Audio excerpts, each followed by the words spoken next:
the first church of the PlayStation 4. Now, last week we had a raffle to see who got the GameStop gift certificate. I don't know who won that, but we'll have to talk to my bros over here to see who picked that one up in the big drawing. But if everyone would pull out their controllers, it doesn't matter if there's a wire connected or if it's wireless. Remember that it's not about what type of controller it is, it's all about what's included in the controller. How many of you, if this actually happened, if someone came in and started to preach and started to talk about all this extra stuff about how PlayStation 4 is God and all this kind of other stuff, and it's all about how big a hard drive your gaming system has, blah, blah, blah, blah, blah, blah, blah. How many of you would have the courage to stand up and say, no, that's not the truth? How many of you would have the strength in Christ to stand up and say, that is wrong, and I'm going to prove it to you by showing you how great my God is?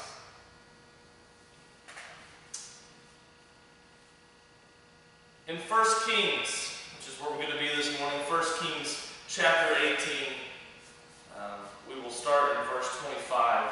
But our story is about a man who looked around and saw that everything around him was going crazy. People were worshiping the wrong gods. People were getting themselves in trouble. People were finding themselves lost and destitute with no hope. No hope at all. And he knew the answer. And he knew he needed to stand tall. You know what else he knew? He knew that if he would stand tall, he knew that God would act, that God would move, and God would change hearts. So that's the focus of this morning when we look at our text today in 1 Kings. That when we, as the people of God, stand up and say, that's wrong, and here's what's right, my God is going to prove it, God will move. God will move. It might not look like you thought it would. It might not be what you thought it would be. But God will move. And God will change hearts. Let's go ahead and look at the scripture this morning. 1 Kings chapter 18. We'll start in verse 25. Once again, that's 1 Kings chapter 18. Starting in verse 25. So Elijah said to the prophets of Baal, choose one ox for yourselves and prepare it first, for you are many, and call on the name of your God, but put no fire under it. We have to back up a little bit. We have Elijah. If we go back in the story of how he came to be, he was under the circumstances of everything, small child growing up. First off, his birth was a miracle itself. His mom had not expected a child before, and she basically called upon the Lord and said, God, if you give me a child, I will dedicate him to you. Now, that faith to say, I haven't had a child, I just want one, Lord. If you give it to me, I'm going to give it right back to you. I'm going to give my child up to you. That's faith. And you see, Elijah was raised under that same type of faith, with that same heart within him that his mother had. And as he grew older, as he got a little bit older, he heard the voice of God calling him. Heard the voice of God calling him to greatness. And he didn't know what to do at first, so he asked his mentor, and of course his mentor took him a little bit to figure it out. And then once he did, he said, it's God talking to you. Whenever he says your name, just say, here am I, Lord. And see, he grew up and he started to do miraculous things. See, Elijah did the miraculous because he trusted God, and he did amazing things because of his trust in God. But he looked around at his homeland and he saw that things were not where it should be. He looked at Israel and said, what is going on here? There's all kinds of problems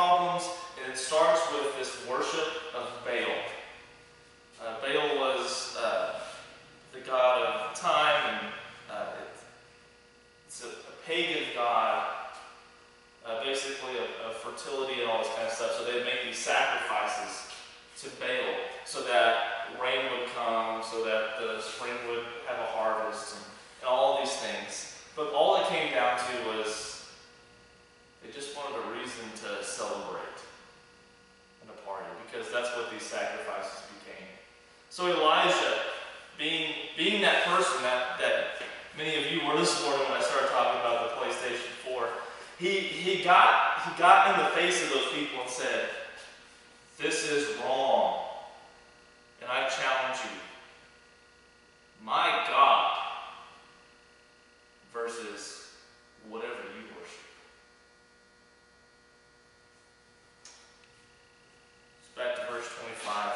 Elijah said to the prophets of Baal, "Choose one ox for yourselves, and prepare it first, for you are many, and call upon the name of your God, but put no fire under it." Then they took the ox, which was given them, and they prepared it, and called on the name of the Baal from morning until noon, saying, "O Baal, answer us." But there was no voice, and no one answered. See, they took this ox, and it said that there were about 400 Baal priests at this time. And not only that, but there was also the Queen of Sheba was there, and also all of her court that were Baal worshippers. And along with them, there was all these other people as well, and they were all worshippers of Baal. So, as you can imagine, it'd probably be a little bit crazy to think that Elijah wasn't somewhat freaked out about this situation. I don't want to say scared. I don't want to say nervous. But here you go, you got all these people. 400 Baal priests. The queen and all of her court. And then some other people as well. And then there was him. How many times do we in society just look and say, "Well, I can't do anything by myself"? Well, Elijah looked at it and said, "I'm going to do something whether I'm the only person or not." And these Baal worshippers, they brought all their things together and they prepared the sacrifice. That means they cut the pieces, laid the sacrifice on the altar that they had made. And they called out to the Baal from morning till noon, saying, "Baal, answer us." But there was no voice, and no one answered. And they leaped about the altar which they made. The translation for the word leaped here is actually not so much leaped as it is limped. See, Elijah's recounting this story about how all this happened. He's looking back at it. He's going, as they're calling out the name of Baal, they're all excited. They're all doing all this crazy stuff. And they're leaping around, but really it's a limp. Really it's a hindrance to them. See, they're not really gaining any ground here. It came about noon that Elijah mocked them and said, "Call out with a loud voice, for he is a god." So Elijah finally gets tired of waiting and watching. He says, "Hey, maybe you should call a little louder. I mean, he is a god, right? You're worshiping a god, right?"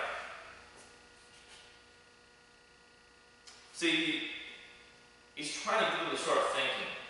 His mocking here isn't the kind that provoke anger. It's the kind that just get people to think. See, how many times does our mocking try to provoke anger? We make fun of somebody. He's not making fun of them. He's trying to make them aware of what's going on. He's trying to make them aware and help them to see that, hey, they've been calling out to this god Baal for all day long, and nothing's happening. So, where's Baal? Either he is occupied or gone aside, or is on a journey, or perhaps he's asleep and needs to be awakened. So he's just kind of jarring him about some of the excuses he's got in my head. The translation here also kind of talks about how, hey, maybe your God's going to the bathroom. Maybe he's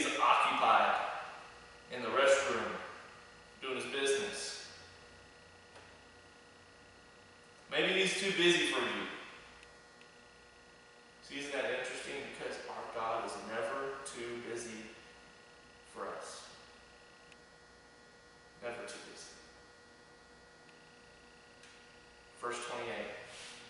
So they cried out with a loud voice and cut themselves according to their custom with swords and lances until the blood gushed out on them. See, that was the custom of their time. Isn't it kind of interesting how we look at today and how many people suffer with depression? And they feel like their only option is to go to cut themselves. Isn't it interesting how it correlates with the Baal worship of that day? How when they were in desperation mode, they said, I don't know what else we can do. Let's cut ourselves. Isn't it interesting when the people that are suffering from depression are reaching out and they don't have any idea, they don't have any hope of anything at all, and their only option they can come up with is, I need to cut myself. Or I need to burn myself. Or I need to hurt myself in some way. See, much like the addict, they didn't know that they were hurting themselves. What they thought they were doing was they thought they were getting closer to God somehow. They were like, what can we do to get closer to Baal? What can we do? What can we do? Let's cut ourselves. Maybe that'll help. Maybe that'll help. Maybe if he knows that we're hurting ourselves, maybe we'll know that we really care and we really want to talk to him. So they reached desperation and they had no other options. So what do? They do the only thing they can do. Only thing they can think of.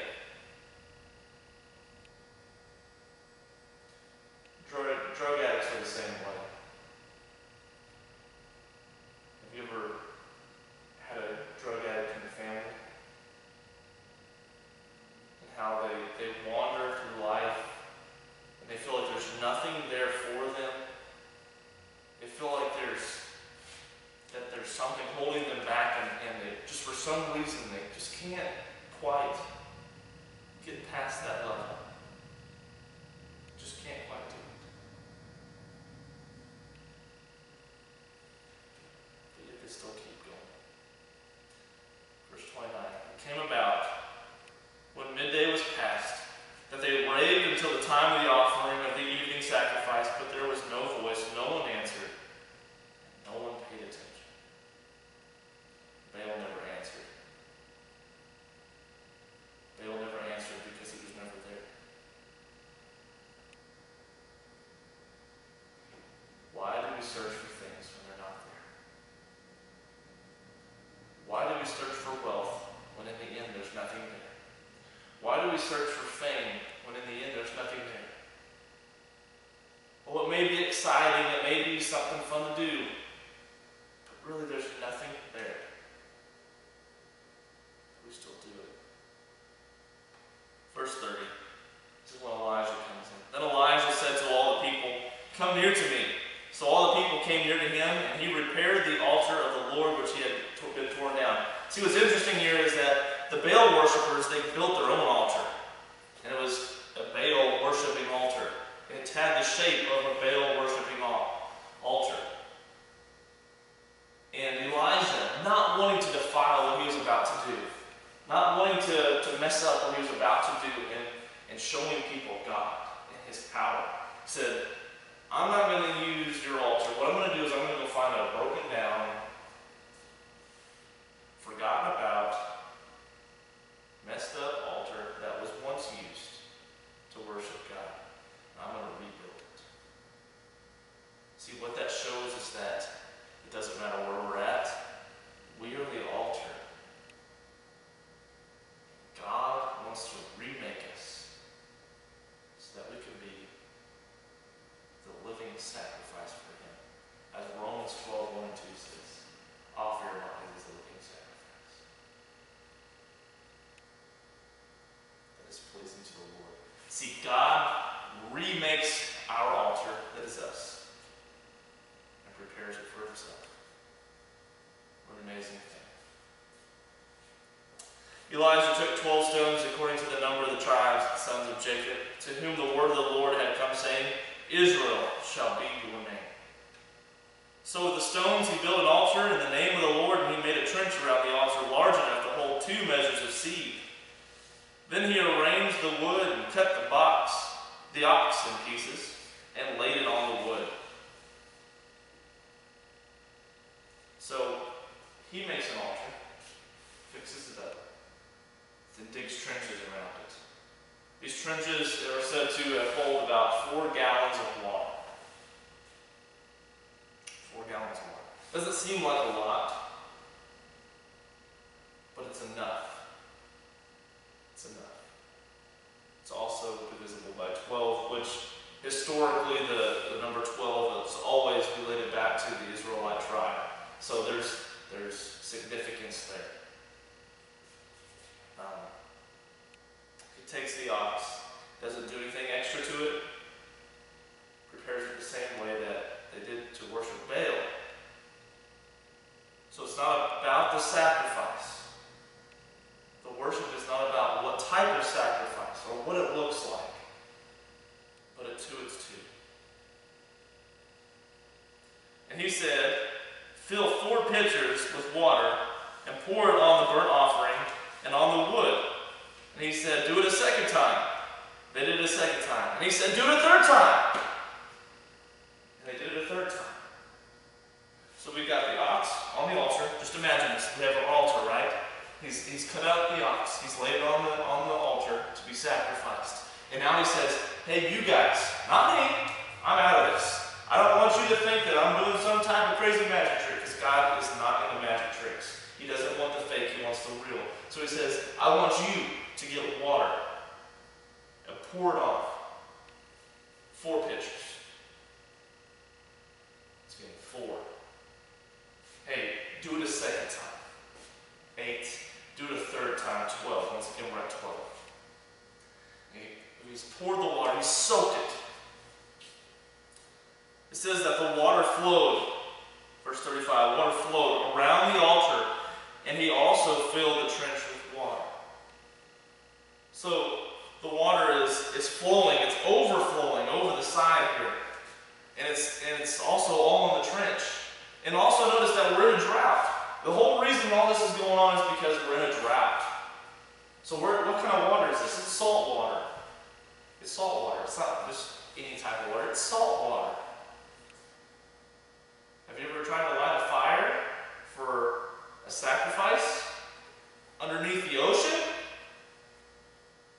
I know I haven't. I've seen the episodes of SpongeBob SquarePants. Some of you young people might get that reference, but I know there was one, I remember back to my childhood, there was like one episode of SpongeBob where they tried to have a fire underwater and it didn't work, and they're like, oh yeah, we're underwater.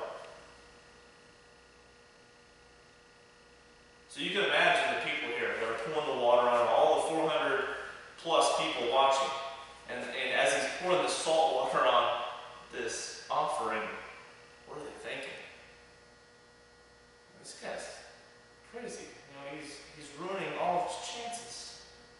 He's messing up. He's doing all the wrong things. He's making all the wrong moves. And how often do we do that? We criticize people for doing all the wrong things in our mind, but really we're not focused on what God's plan is. We're focused on what we think God's plan should be. But Elijah knew what God's plan was. Verse 36. Then it came about at the time of the offering of the evening sacrifice that Elijah the prophet came near and said. Notice that it say it came at the time of the offering. See, God works on his time, not ours. Elijah said, O Lord, the God of Abraham, Isaac, and Israel, today let it be known that you are God in Israel, and that I am your servant. And I have done all these things at your word. I am your servant. I've done these things at your word. God, I serve you wholeheartedly. And all these things I've only done because you've said so. I've not done anything according to my own word or according to my own actions. 37. Answer me, O Lord.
front of us, that we don't see that God is ready to do so much more than what we think.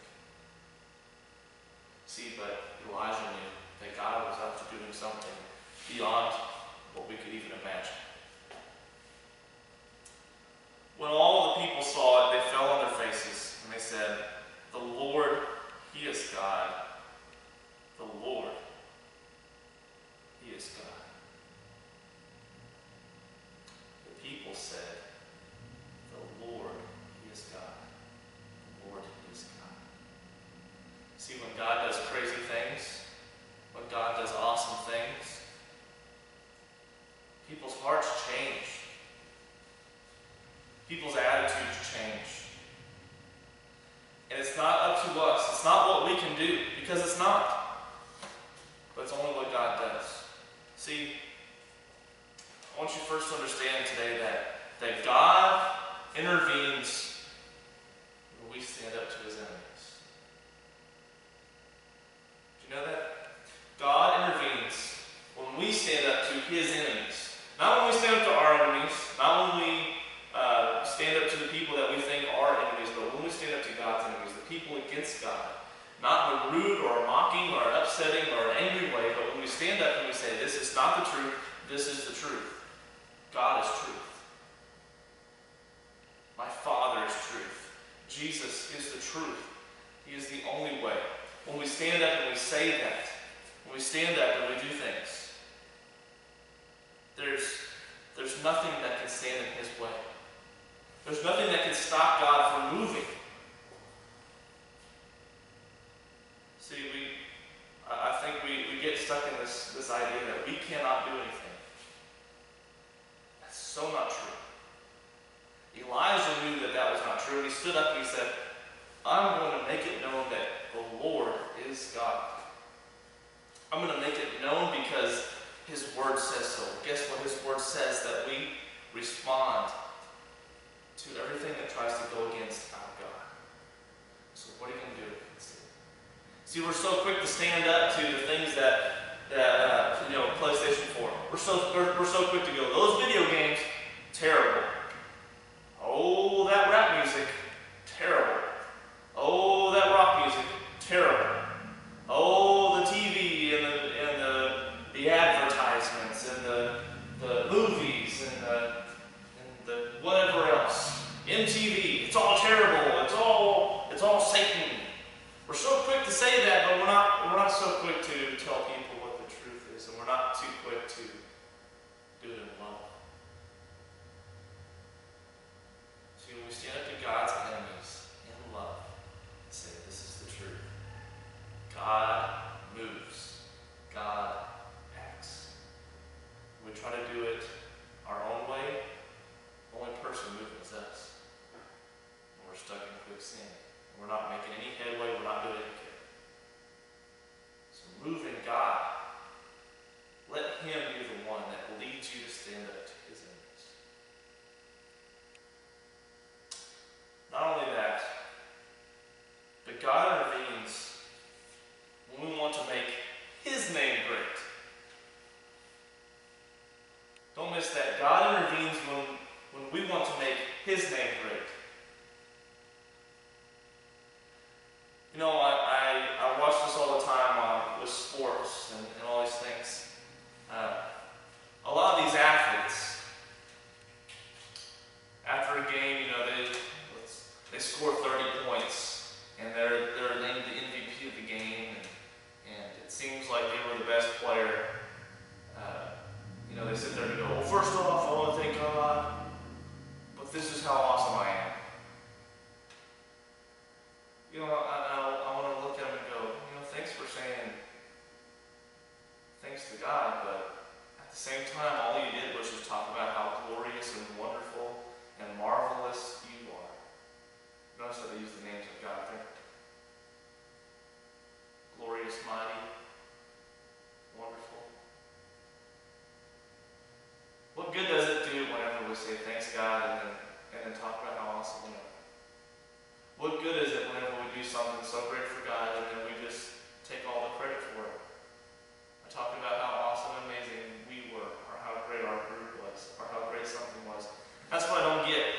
we brag in our church today about what we're doing. How much we rely on someone telling us thank you. And if someone doesn't tell us thank you, we get so upset. Because how dare they not tell us thank you for doing something. So I really think we've got to check our attitude with that. See, we always have to remember that God intervenes and God moves whenever we want to make His name great and not our own. And we've got to completely destroy that notion that it's about us at all, because it's all about Him. So we've got to give Him all the glory, because all the glory belongs to Him.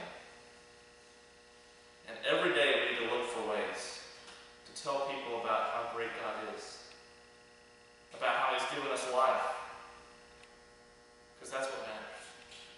Now I'm waiting for that athlete to go, thanks be to God, because I would not be alive if it weren't for Him. Thanks be to God, because I would not have life everlasting with the Father unless it was for Him. And that reporter does sit there and look at him and go, okay, but what about your game? And he goes, doesn't matter. But you played a great game. You were the MVP. I'll give the MVP to whoever else wants it. But I just know this, that glory goes to God for giving me life. And all I had was death. Lastly, God intervenes and moves when we need the impossible to happen for salvation. I have an uncle who is not a believer. I know that probably just blew your mind right there. What? The pastor, the preacher, the youth pastor, he has family members that aren't Christians? Yeah, I do. And I believe that, a lot of the people that we know, that we go, oh yeah, they're Christian, they go to church. I don't want to say be skeptical about everyone, because that's not true. I think a lot of times we like to say people are Christians so that we can just claim that for ourselves. My family is a Christian family. But here's the deal. I pray for my uncle every day. And I pray that God would wreck his life so that he could be placed at the feet of Jesus, so that he can ask for forgiveness, so that he could be given life. You know what? I pray because I'm expecting God to do the miraculous in order to bring salvation in his life. Because I know it's possible. I know that God is doing everything he can. One time he called me and he said, you know who I talked to? This is while he was working at a bar, by the way, in Kansas City, Missouri. He says, you'll never guess who I talked to. You've probably heard of him before. Brandon Heath. The Christian music artist, Brandon Heath, came into my bar and sat down and had a 30-minute conversation with me. And he was the coolest guy. I'm sitting there going, God, if that's not miraculous, somebody like Brandon Heath, I know we don't idolize Christian artists and all that kind of stuff, but for a high-profile guy to just come in the Christian world, to come in and just sit down and talk to my uncle for 30 minutes about life, that would spark him to want to call me and talk to me about what's going on in my life. I think that God can do the miraculous. God can do things that you would never expect, that you could never dream of, that you would never even think of thinking. Because his desire is for all of us to be saved. See, Romans says that God's will is that all people would be saved. Now, not all people will be saved,